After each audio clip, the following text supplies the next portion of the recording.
नमस्ते मित्रों, हमारे चैनल में आपका स्वागत है। पंचक में मृत्यु को अशुभ माना जाता है। मान्यता है कि इन दिनों में मृत्यु से कुटुंब में कम से कम 5 मौत होती है। लेकिन क्या आपको मालूम है, हिंदू कैलेंडर में 2 महीने ऐसे हैं जिनमें मृत्यु को धर्म ग्रंथों में अच्छा नहीं माना जाता है। आइए जानते हैं ब्रह्मा पुराण इस संबंध में क्या कहता है। हिंदू धर्म के अनुसार हर जीव का जन्म परब्रह्म की पुनर्प्राप्ति के लिए प्रयास करने के लिए होता है।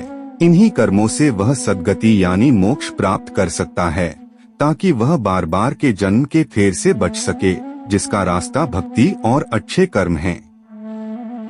लेकिन इसमें कमी पर व्यक्ति को कर्मफल भुगतते हुए जीवात्मा को शुद्ध करने की यात्रा करनी ही होती है। इस रास्ते में कई तकलीफ सहना पड़ता है, जिसके समय समय पर संकेत मिलते रहते हैं। जैसे शुभ समय में मृत्यु आत्मा को सद्गति का संकेत होता है, वैसे ही अशुभ समय में मृत्यु आत्मा के लिए दुर्गति का संकेत होता है। जैसे कि माना जाता है कि पंचक काल में किसी व्यक्ति का मरना आत्मा के लिए अशुभ होता है, साथ ही यह मृतक के परिवार के लिए भी संकट लाता है। यहाँ तक कि कहा जाता है, पंचक में मृत्यु पर इसका उपाय न करने से कुटुंब में एक के बाद एक 5 मौत होती है।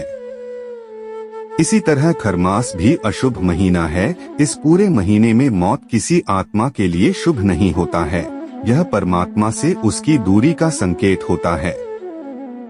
भारतीय पंचांग पद्धति में सौर पौष मास को खर मास कहते हैं। इसे मल मास या काला महीना भी कहा जाता है। ब्रह्मा पुराण के अनुसार यदि किसी व्यक्ति खरमास में मौत हो रही है, तो इसका अर्थ है कि उसने अच्छे कर्म अपने जीवन में नहीं किए हैं। इसका एक और अर्थ है कि किसी व्यक्ति की मृत्यु खरमास में हुई है तो उसे मोक्ष नहीं मिलेगा और उसे नरक मिलेगा। साथ ही कर्मफल भुगतने के लिए फिर से धरती पर जन्म लेना होगा।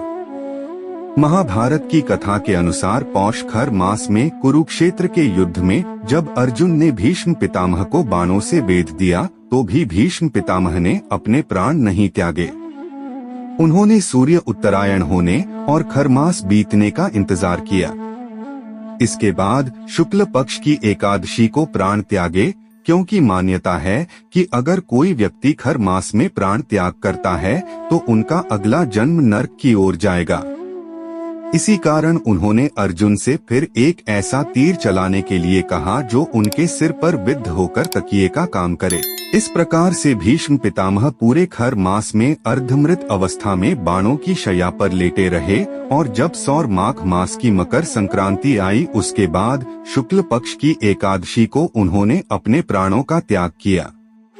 इसलिए कहा गया है कि माघ मास की देह त्याग से व्यक्ति सीधा स्वर्ग का भागी होता है।